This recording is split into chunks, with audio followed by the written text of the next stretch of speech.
What's up, YouTube? Welcome to the Knicks Cave, and I'm Jan, the Knicks fan.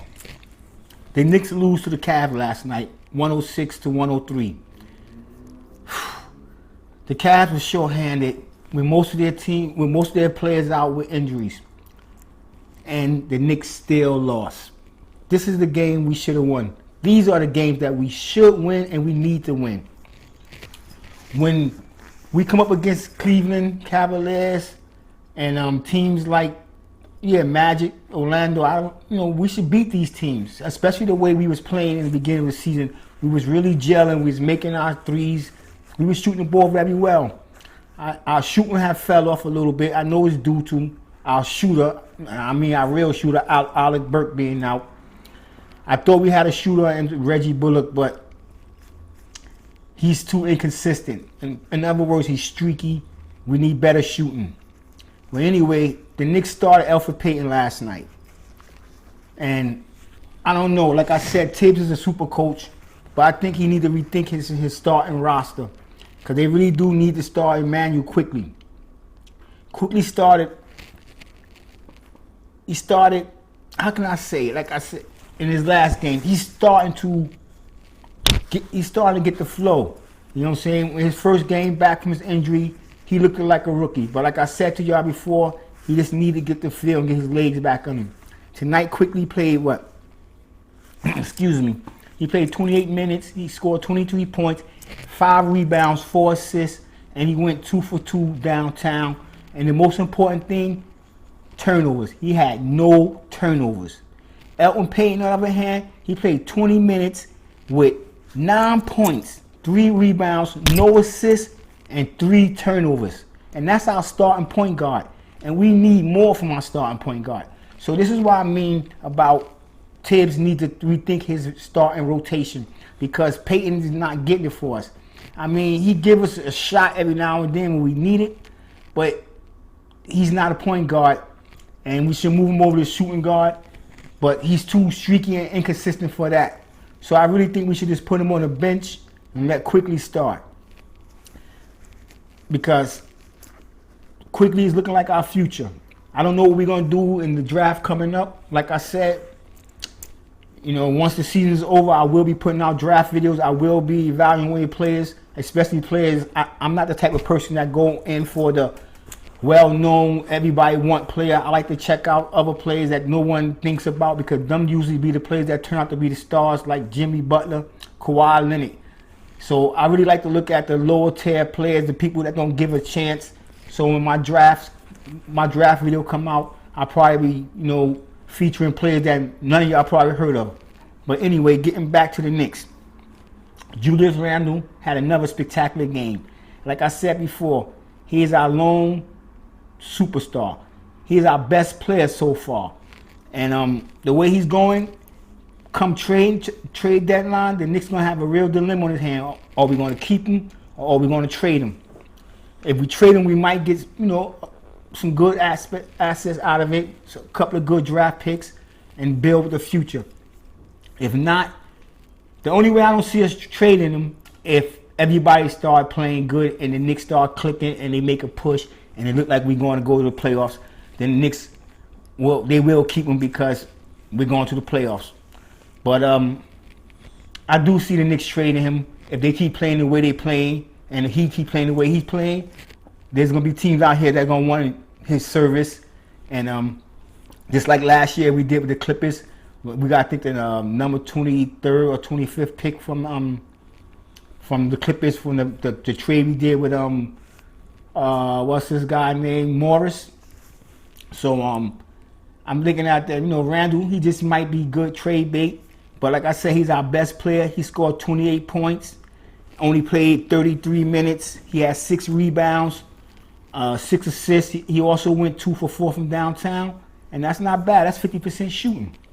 So like I said, the Knicks is gonna have a tough decision when it come towards trade, because I know the team's gonna be reaching out and they're gonna have to say what we're gonna do here. But like I said, if we're playing real good, they're not gonna trade him, because it don't make no sense. If we're gonna make a player push, we can just go far as we can go and try to trade him during the draft. I think he had 1 more year in his contract after this.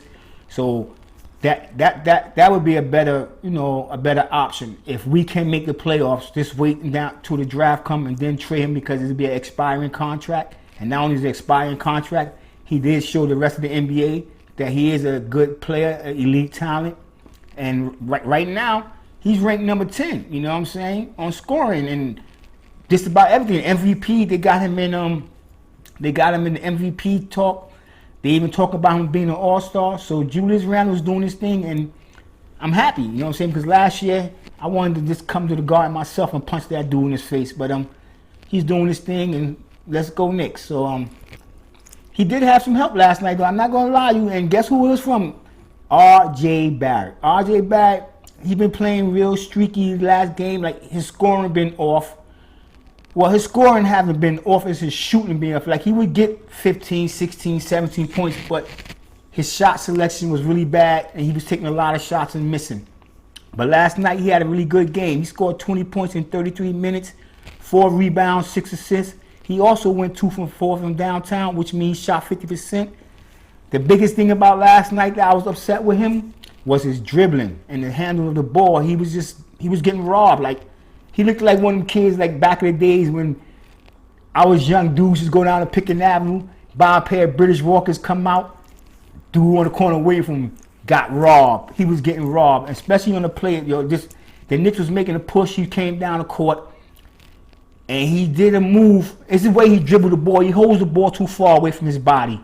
And that's what Tibb and the coaching staff, they're going to have to teach him how to protect the basketball. Because we was making a push, he came down, Andre Drummond stole the ball, and that was the game, really, because from there we was just catching up. Even though it was 106 to 103, that's a score that may seem close, but the way they was playing, every time we made a move, one of our players was just do something that was just dumb. That's the only way to describe it, just dumb. Austin Rivers, I know you heard me talk about him at the beginning of the season, but he's not looking like the same Austin Rivers. I mean, we knew what we was getting when we got him, but right now, I think he's playing a little too selfish. He's playing hard, but he's not playing smart. He only had 2 points in 17 minutes, 0 for 2 from downtown, and no assists. This is what I mean about he's playing hard but not smart. He's forcing shots. You know what I'm saying? Oh yeah, before I forget, don't forget to hit that subscribe button, hit like, leave a comment, and let's go Knicks. You know what I'm saying? But back to Austin Rivers. When he first came in, I think game 3 of the season, he was out from first 3 games with an injury, and he came in. He looked really good. I'm not gonna lie. One game, fourth quarter, he took over, scoring 14 points, brought us back. I think that was the Utah game, if I'm not mistaken. I'll have to go look that up. I should have put it down in my notes, but either way, he was looking good. But the last few games, I don't know. You know what I'm saying? But like I tell everybody, I'm a Knicks fan, true blue, die hard. Bruce Willis, I do this. To the day I die, I'm going to love the Knicks. You know what I'm saying? And what had me upset last night is that they waited too long to bring Quickley in back in the third quarter. Like I keep telling you, Quickley is our future. And this is why I think we should start him no matter what, even if he had bad games or good games. We need to keep starting him for the rest of the season. It will only help his progress. And by next season, he will be right where we need him to be. He will be seasoned. Get it? Seasoned. Well, that's all I got for now. Well, actually, I don't, because I wanted to talk about the Boston game. Like, we're going to have to play hard because Jason Tatum and Brown, Smart, Boston's going to be a hard team to beat. And I'm hoping for a win, but I'm expecting a loss. And I know I shouldn't say that because, like I said, no matter win or lose, the Knicks is the team I choose, and that is the truth. But I have to be realistic. Boston is a very, very good team, and we are playing very, very bad.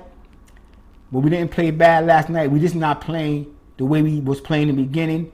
And Randolph and Barrett and Quickley, they're not getting the help that they need to beat other teams.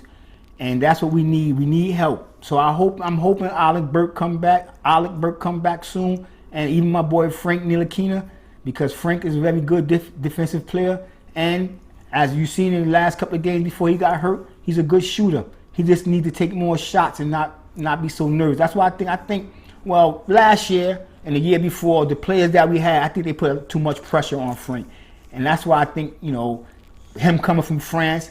And you know, when you're a basketball player, that shouldn't really make a difference where you come from. But he's coming from a whole different place, a different culture, trying to fit in. So I think, you know, players was putting the pressure on him to pass that ball. And you know, sometimes people from different countries, they're not like Americans. They're friendly. They actually, you know, have some consideration for other people. But this is basketball. You get paid to play the game. And sometimes you have to be selfish because you have to worry about your own stats, because you always have to think about that next contract. So when Frank come back, I hope he start taking more shots.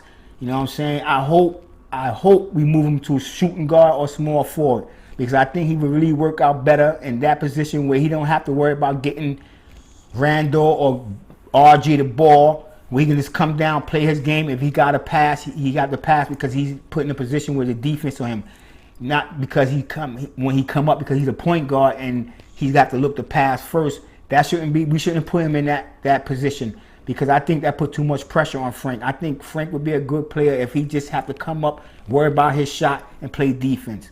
But back to Quickley, we need to start that man. We really need to start him.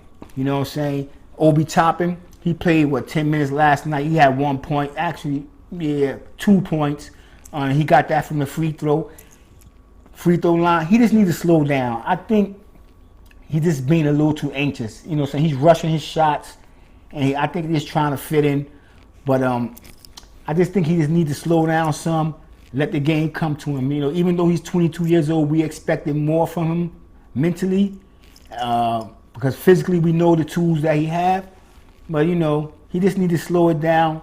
And, you know, and I'm not really contributing that to last night's game because he came back from an injury. But I basically saw that in the games he did play early in the season.